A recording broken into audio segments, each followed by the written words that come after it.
You're listening to the Business Wealth Impact Podcast, your source for empowering information and cutting-edge ideas from the world's top minds. I'm your host, Jeanne Amlour, founder of seven-figure coaching company, Jeanne Amlour International. Join me on a journey to unleash your potential and create your highest success.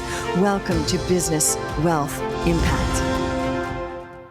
Hello and welcome to Business Wealth Impact. We have Adrian Ramsay, the very American-looking Kiwi here, who is a design maverick. He is the host of a network TV show in Australia called Dream Homes Revealed. And he also has an amazing podcast, and he talks a lot about designing your spaces, but also designing your life and your business. Welcome, Adrian. Oh, thanks so much for having me. Pleasure to be here. Awesome. So I'm fascinated because, I used to be a fashion designer, and you were telling me a little bit before about these concepts you have about land whispering and design magic and all this stuff. So first, let's talk about all of that and how that applies to business. For sure. If you look at it from a marketing point of view as a business thing, having something that is labeled that people can put a bow around and understand is a really good part of being a business. In a business, having products, you go to a supermarket, it's full of products and it's full of brands. So when you come back to your business and your branding, what are the programs or what are the pillars you stand on and what are you going to sell? If somebody says, I'm a building designer, I'm an architect, I'm a doctor, there's a great example, a doctor. So are you a general practitioner or are you a specialist? If you're a general practitioner, what do you specialize in within that general practitioner? So taking that same analogy and going in the design industry, what are the things you stand for? So I have my land whispering, which we can talk about, and I have design magic, and I have emotional floor plan. Those are pillars that I go, we could start a conversation wherever you're at with one of those pillars. And so I get known as the land whisperer. And I'm not the only land whisperer. There's a group of us around the world that do it. We put it together as a group. But with that, people recognize me as the land whisperer because it's become, I don't know, a pseudonym that's bigger than, what is that? An avatar that's beyond myself with a method that I can say to people, here's a method. So when we look at design overall, it's what parts of that do we stand for? And if we can package it up so people can understand it, we suddenly get people they can engage with something. It's not just so big. It's like the name of your podcast. It's like the name of your coaching. Each piece of it is about different things. And it's bringing that all out. So in a business sense, what are those pillars? How do they empower a client? How do they empower me to be able to do the job better? Ideally, that's the biggest point. How does it keep me on track? But then how does that make a client win? How does that help a client win? So those are kind of the pillars that I stand on within. I design a custom home for somebody. And the network television thing is just a lovely piece on the side of that, where I get to explore every season all these different homes, often with architects or builders who tell me the stories of their homes and why they did what, how it was. And of course, I'm in there going, so what was this per square foot? How was this done? What did the client want here? I'm learning from them, but I get to do that and get paid to do that. And then that gets presented on TV as well, which is, I don't know, I'm blessed, I guess. I think it's very lucky. And my podcast is similar. Like I get to get a lesson from somebody every week. Every week somebody teaches me something that I go, oh, wow, that's amazing. It's very rare that I come off and go, I just lost an hour of my life. I'm more likely to go, yes, I just gained, 40 hours or 40 years of knowledge on these 3 points from this person. So it's about being a lifelong learner. And then taking that, and then how does that become something powerful for my clients? How does that knowledge end up over here? Or if I'm doing a public speaking gig, how do I give that knowledge into the audience? And it doesn't have to be, as I said, whether you're a designer or a doctor or a coach, what are the pillars you stand on becomes part of your marketing for your business. But it's also the structure that people can put a bow around, and they can go, oh, I'm going to get that from this. There's an outcome to it Mm, that's going to benefit them and their life, mm. make their life better. Okay, so for people that don't know, thank you for that. And we'll dig into parts of that in a minute. But for now, why don't we briefly have you explain what is land whispering? Because a lot of people don't know what that is. No, that's because we gave a process a fancy name. Um, and So in the architectural space and the design space, if you think that we've got a couple of things that we really get for nothing when we're born. So just start way back there. When we're born, we get light, we get air, we get scent. This is if we get all our senses when we're born, but we get Mm, these things. So we can hear the wind rustling, we can smell things that come through, we get light that falls on us, and we get water that falls on us. So we get these elements. Those are the things we get for free. Everything else in life, we kind of end up with somebody taxing us or paying. We're paying for it. So one of the things that we look at is somebody goes, I want to live like this. First of all, let's go way back in this. I want to live like this. They're consciously going, these are things that I like. And I'll give you the example of myself. I don't like to live on the flat. I like to live on a hill. I like to have mm, some view. It doesn't have to be a sea view, but it needs some length in it. The hill ideally has rocks in it because I'm pretty highly strung, like I'm pretty, I'd say, in the clouds. So that grounds me. So the energy of those rocks and things. So my most favorite place in the world is to be in the mountains, and the weight of those mountains, but it's the view. And if you think of personally, I'm always looking into the future, and I'm looking into the future for many years for clients, 15 years or more. So I know that about myself. If you put me down beside the beach and I get a water view, that water view moves. I'm a surfer, so don't get me mm, wrong, I love the beach, but the water moves all the time. There's no settling in it. There's no strength mm, in it. It's always moving. So when we mm, go back to people and we go, so where do you want to be? And if they haven't selected their land, that makes that a whole lot easier. And we dig into them and peel them back and work out what are the elements that really matter to them, not in a home, but in a position.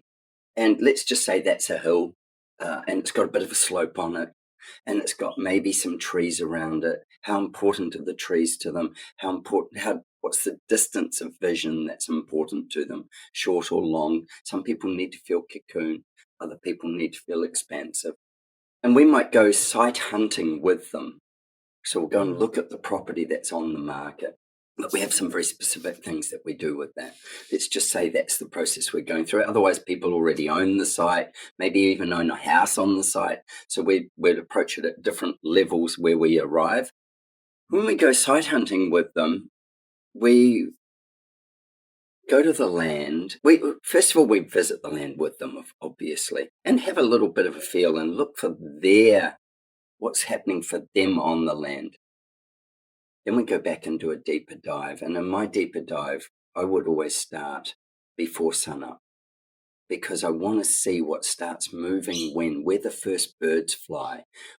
And I will walk the land often with bare feet. Australia, that's always a dangerous thing. It's full of ants and things Yes. that can bite you. Yeah, but often with bare feet.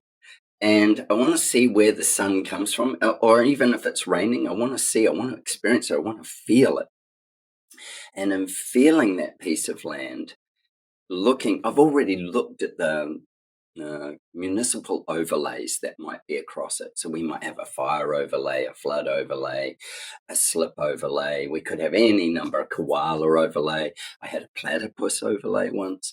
So Mm, these are protective things. So it will even narrow down our opportunity of where we could build a house on it. mm, But we will.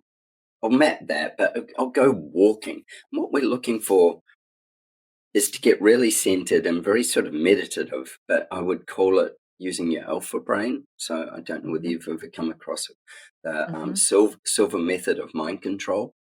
So switching on your alpha brain waves, switch those on, and let yourself feel the energy out of the land.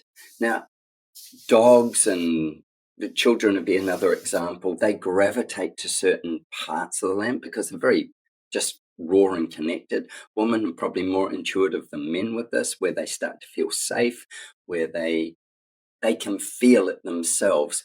Men can do this as well, don't get me wrong. It's just that the first kind of pieces, women will go, I'm sure you've done this. You get in the car and you go about some people, you go, something wasn't right.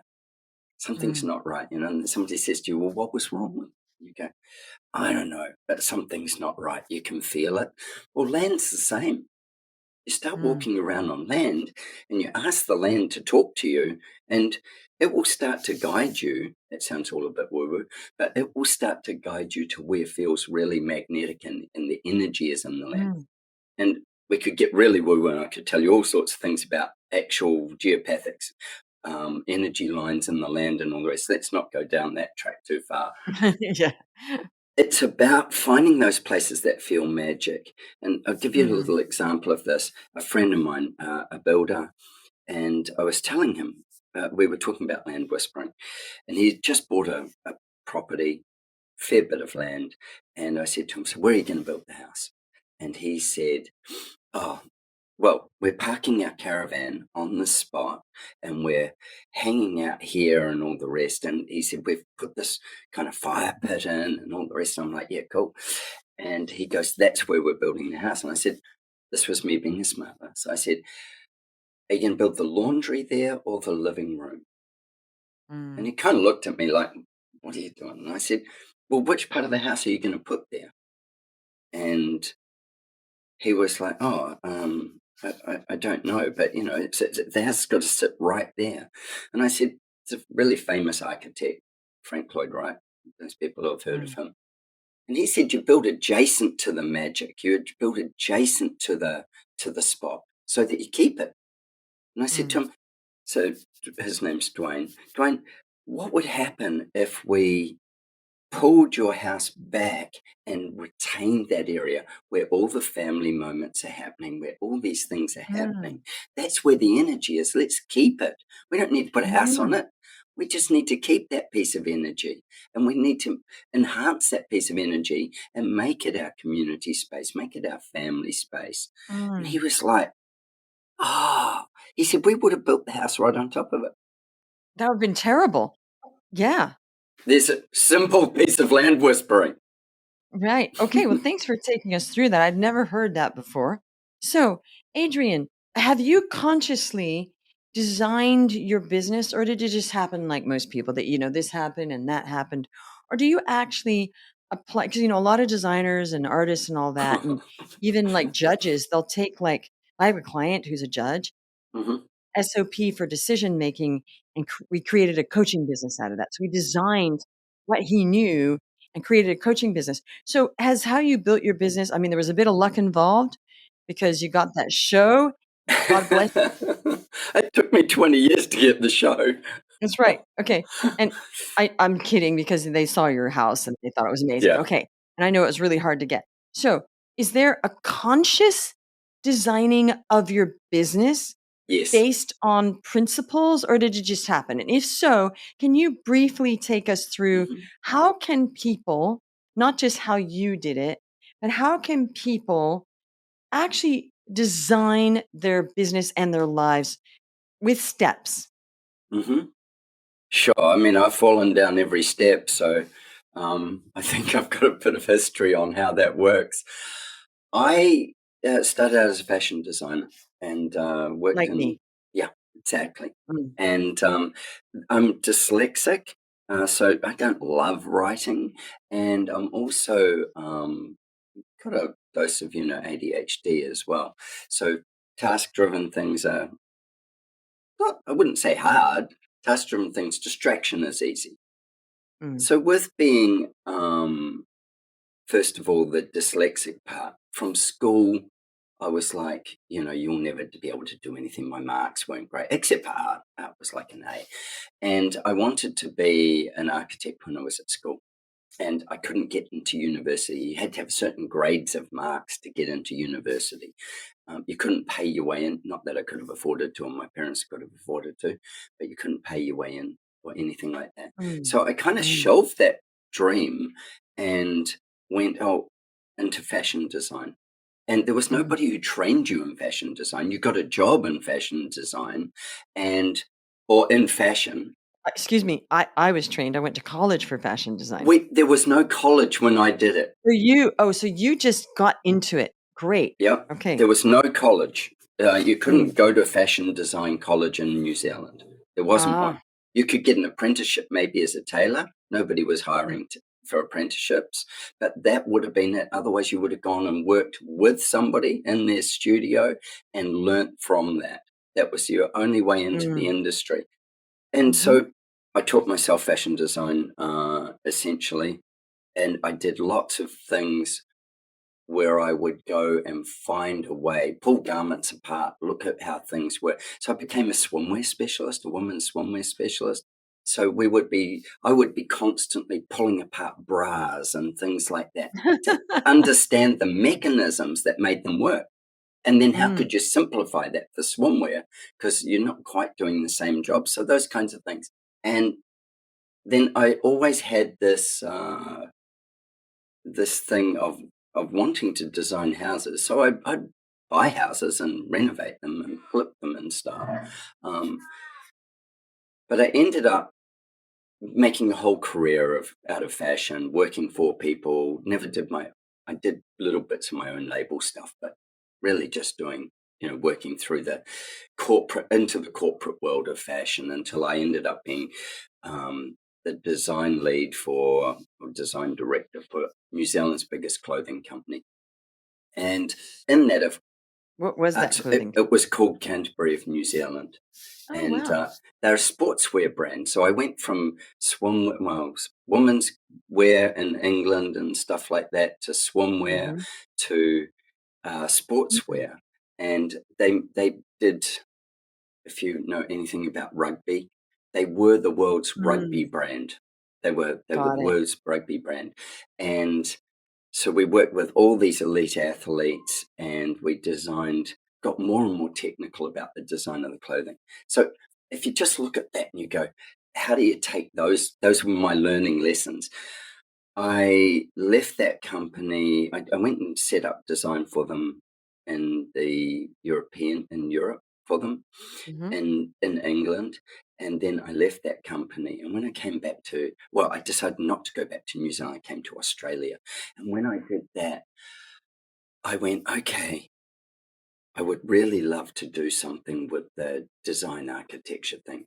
And my best friend and myself, his wife and my fiance, we bought some houses together.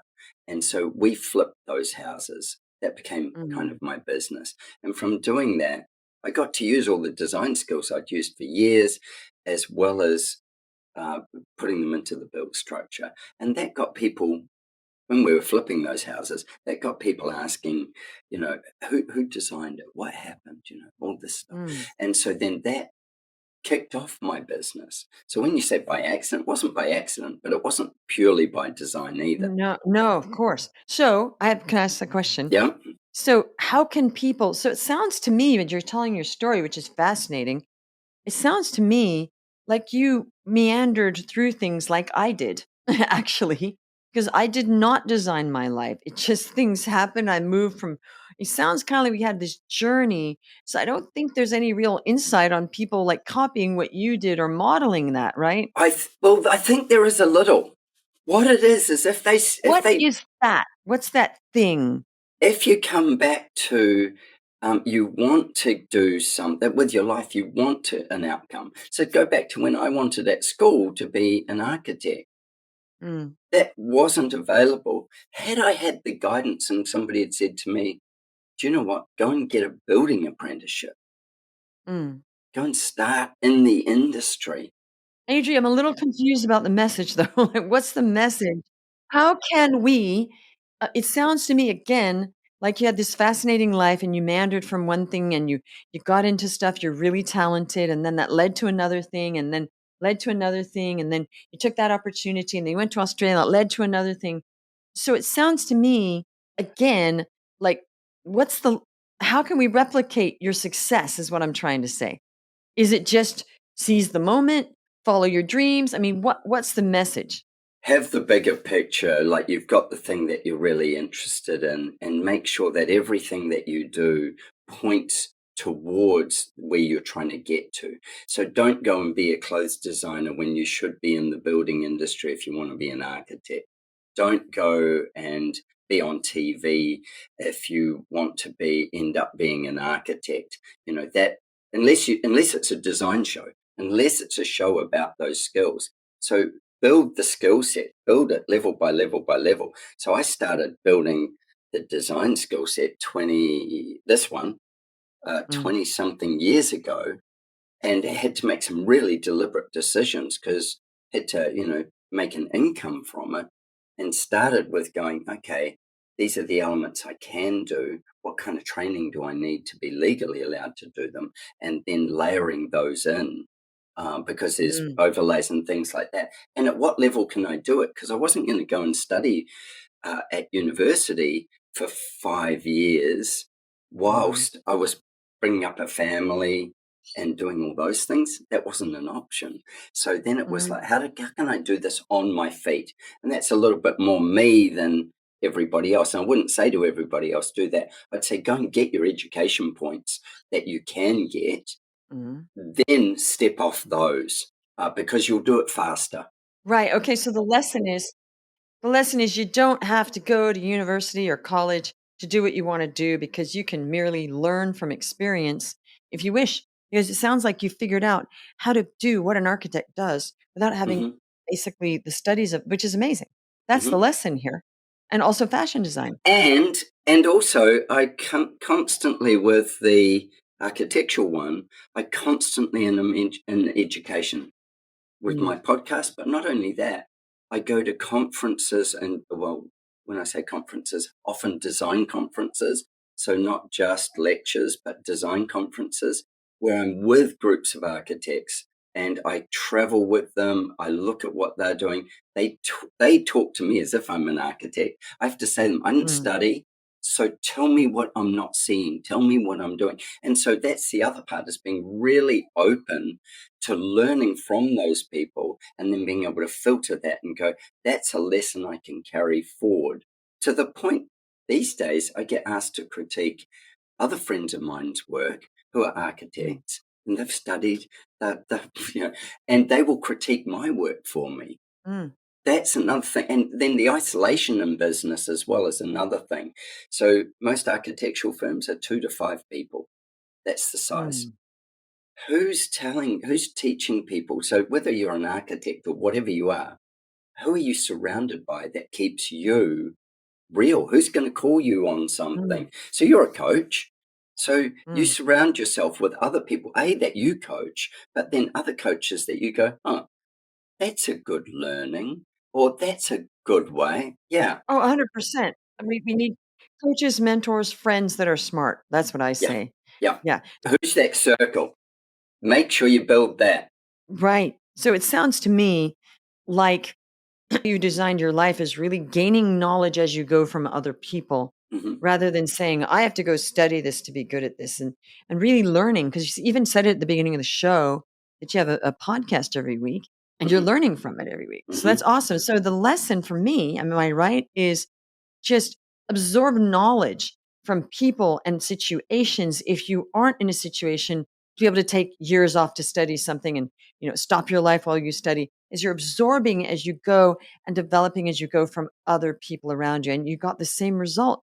Yeah, pretty much. But I would say if you came to me and you were like 20 years old and you said, "This is what I want to do," I would say, take that skill set of what you're really good at and what other industries could you put it in? Because Mm, architecture is the lowest paid profession. So, what mm, other industries could you put that in? And are you prepared to do Do you want a work span that takes, so say I started designing a house for you today and you said, I want to be in by next Christmas. Probably the answer would be, what, this next Christmas coming? Definitely not. The following Christmas? Yes, maybe. Mm, But we might be in a okay. 2-year process. Do you want to work Sure. with somebody for 2 years? Or do Right. you want to work Right. with them for 10 minutes? Exactly. So what you're saying is you want to be an architect, don't be one, but some people will just want to be architects and they don't care. They're not going to make a Hmm. lot of money. And they might be, a famous architect, so then they will Hmm. make a lot of money. Yeah, And I think that exactly. goes for a lot of things like acting as well. I mean, you can be the lowest Hmm. paid actor or a movie star. Yeah. I don't say don't do it. I Mm, just say if you're going to do it, just know that mm, you're making that choice, and this is what the industry really looks like. For mm, the amount of time it takes to draw a home for mm. somebody versus the amount of time it takes to get that executed, the drawing Yeah. is like less than 10% of the time. Hmm. But you might be the person who just loves to draw. Sure. Yeah. So 10% of your time, you can spend 90% of your time doing something that doesn't light you up, unless Mm, you end up with the right partners so that you can just draw. And that comes mm. down to how's your marketing work, who's wrapped around you. And then I'd also say to people, go and get some coaching, no matter where you are at in it. If you're thinking of doing it, go and get some coaching. Just go and find a mentor, you know? For sure. People all need mentors and coaches for like everything we do. So, Yeah. Adrian, this is really interesting to hear about the land whispering and how you've, I mean, God bless you. I want to see your show now. I hope I can find it. Thank you for being on the show. What's one small, short mindset or philosophy you want to share with people before we leave? I have this sign on my wall in my studio that says, "What's holding you back?" Mm, And every day I see that. Obviously, I walk in, I sit down, and whatever I can see that, and I go, "What is holding me back?" I ask that question of myself every day. What's holding me back? And I will go, I feel like it could be tiredness, but it could be I haven't found the right connection to make the next jump, or I haven't found the right connection of how to pull this together so that I can get to the next point. So if you're, no matter what it is, that could be, why am I procrastinating over a design? What's mm. holding me back?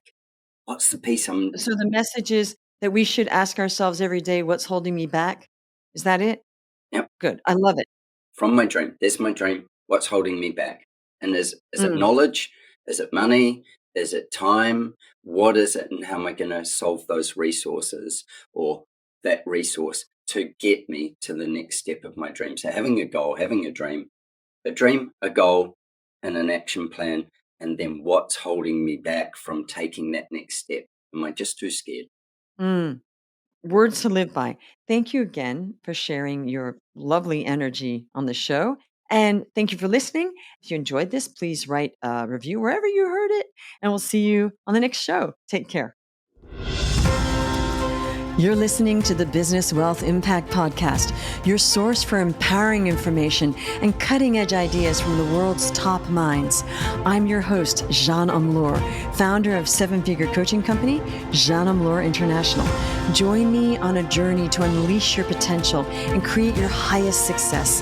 Welcome to Business Wealth Impact.